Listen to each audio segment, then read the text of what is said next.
Olá, eu sou o Padre Marcos Chagas, consagrado da comunidade católica Shalom. Seja muito bem-vindo a este canal. Hoje eu falarei contigo sobre a Paixão de Cristo segundo João.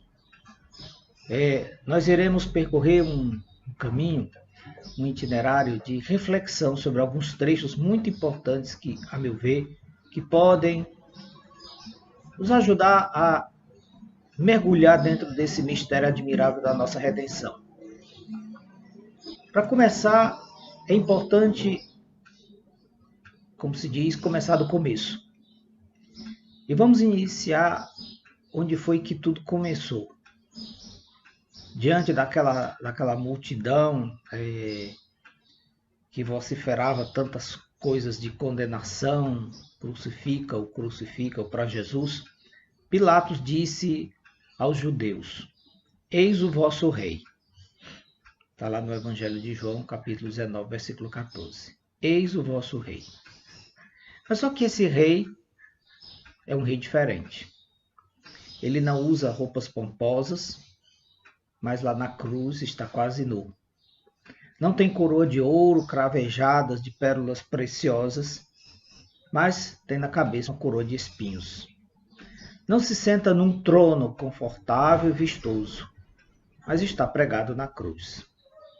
Não vive o bem-estar que é próprio das realezas, mas está repleto de dores físicas, psíquicas e espirituais. Não é livre para ir e vir, como fazem os soberanos, mas suas mãos e seus pés estão pregados no madeiro. Não está rodeado de cortesãos, apoiadores, admiradores e até bajuladores, mas de rivais que dizem palavras de escárnio, de ódio, de deboche. Os reis normalmente sentenciam, e este rei é um sentenciado. Diante deste cenário, deste rei tão especial, resta-nos o silêncio. Estamos diante da majestade glorificada, em sua paradoxal vitória no aniquilamento radical. Radicalmente aniquilado e majestade glorificada. Alguns anos antes, um dos magos presenteou para o menino Jesus um pouco de ouro, o mais nobre dos metais, símbolo da realeza. Mas um outro mago presenteou para Jesus a mirra, a mais amarga das ervas do Oriente, para lembrar que enquanto ser humano ele deveria morrer. Mas a morte não deveria prevalecer. E o presente do terceiro mago é emblemático, o incenso, símbolo da divindade. Mesmo que tantos tenham tentado matar Deus das consciências, dos estados, das escolas, dos lugares de trabalho, das famílias e até da própria igreja, ele continua a ser, ele continua a amar, ele continua a viver, a irradiar sua beleza, sua verdade, sua bondade, age pela sua providência e com o seu poder tudo dispõe, com a sua onisciência tudo sabe, com a sua onipresença está sempre presente.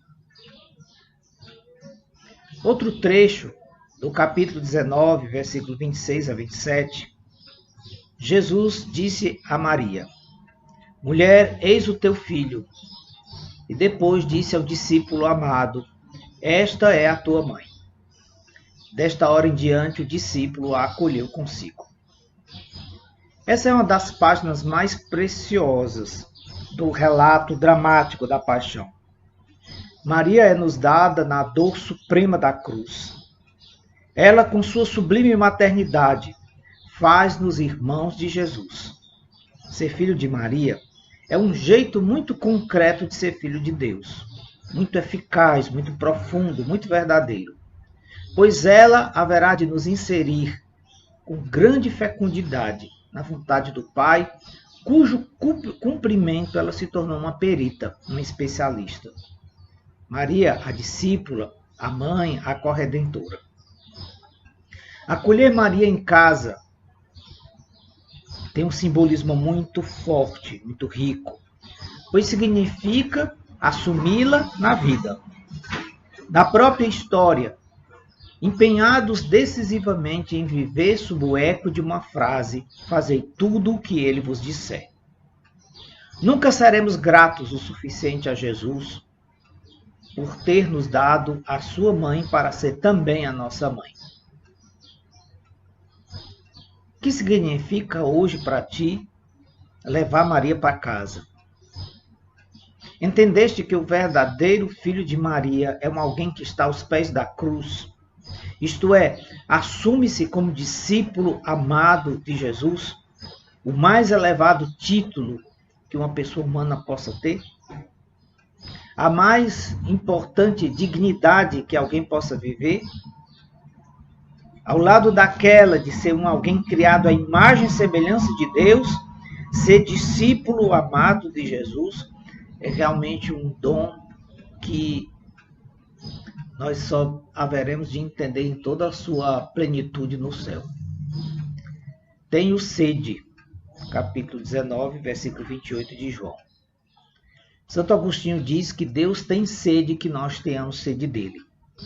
Sede de amor, do amor das criaturas. Era aquela sede lá na cruz, dirá Santa Teresinha do Menino Jesus. Mas que sede de água?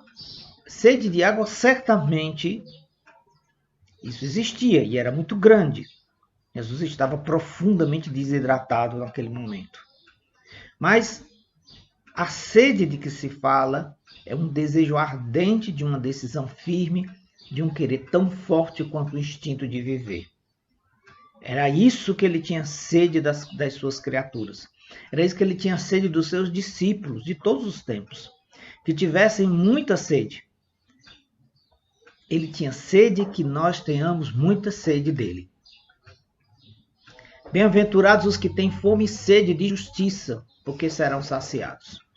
A justiça na Bíblia é a santidade. E a santidade é o próprio Deus. Deus é santo. E é a fonte de toda santidade. Nenhum santo é santo por si próprio. É santo por participação, porque participa da santidade de Deus. Se Deus não nos justifica, nossas virtudes não são suficientes para que nós possamos de verdade ser santos, alcancemos essa santidade.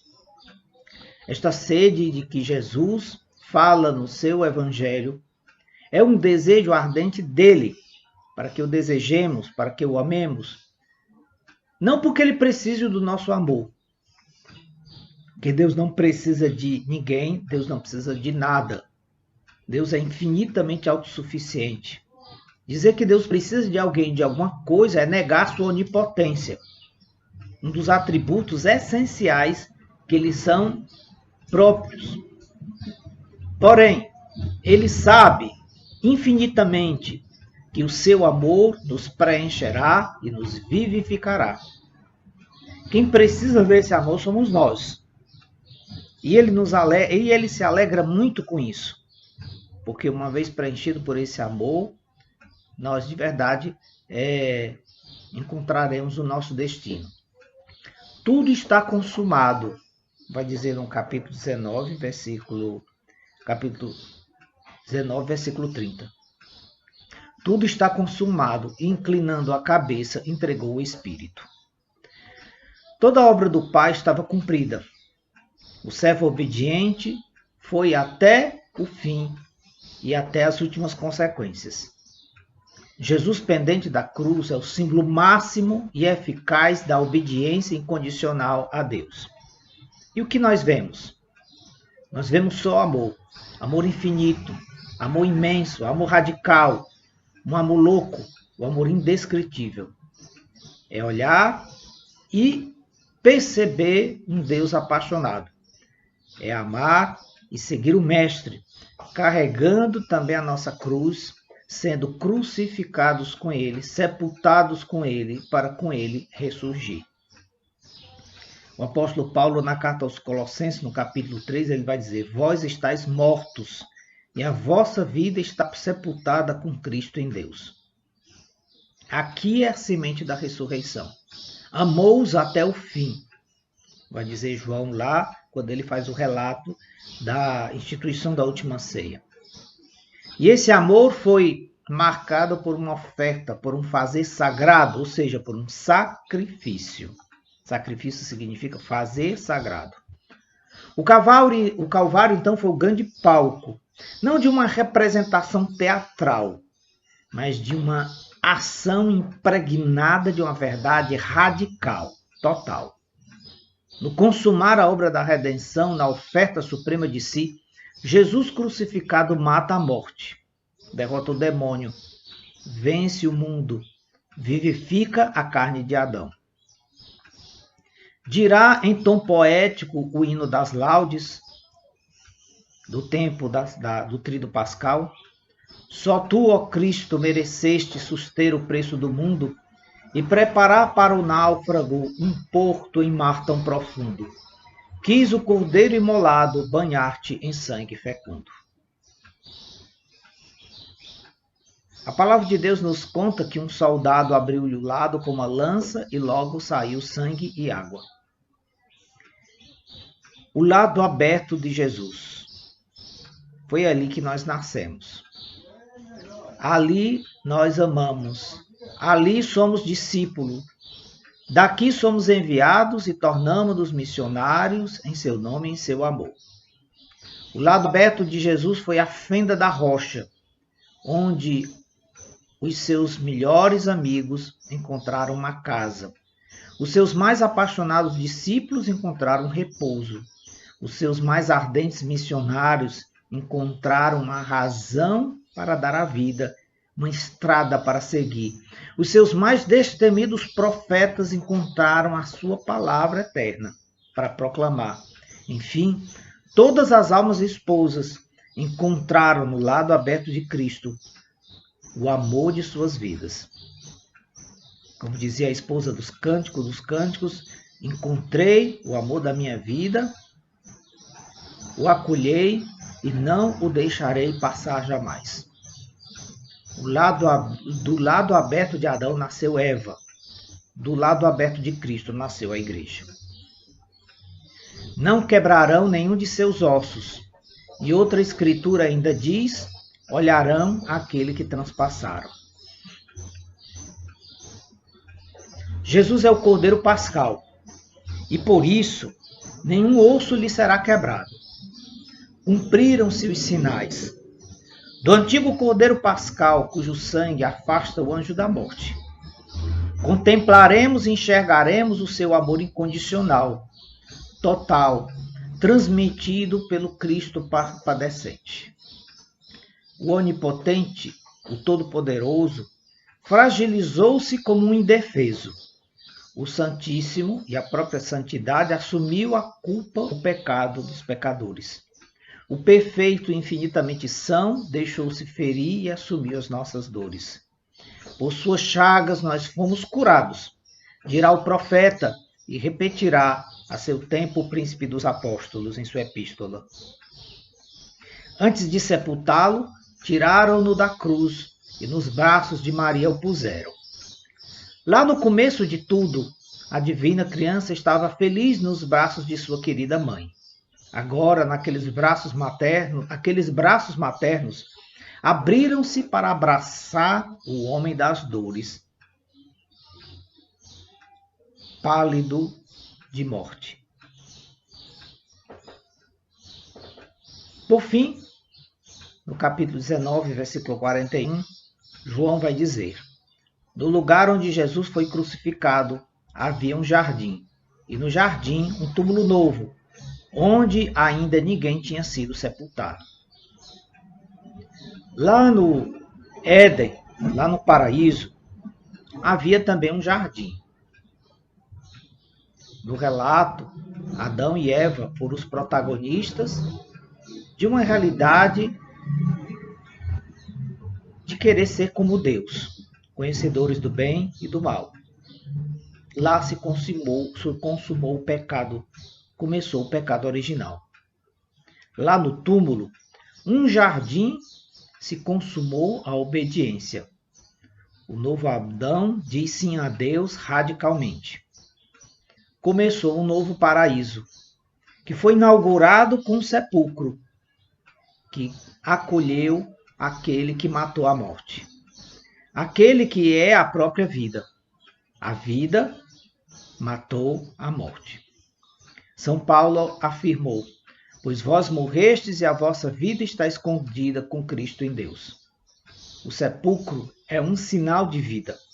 Mortos com Cristo pelo batismo, para com Cristo ressuscitar. O sepulcro, situado num jardim, foi palco da ressurreição. Encheu-se de luz e vazio ficou. A esperança salva, porque a esperança não decepciona. Oremos. Pai Santo, te agradecemos porque nos amastes tanto, que nos destes teu Filho Jesus. Concede-nos a graça de nele crer, para que não pereçamos, mas tenhamos a vida eterna. Pelo mesmo Cristo nosso Senhor. Amém. Uma Sexta-feira da Paixão que seja de verdade uma possibilidade muito concreta de viver em profundidade esse mistério adorável.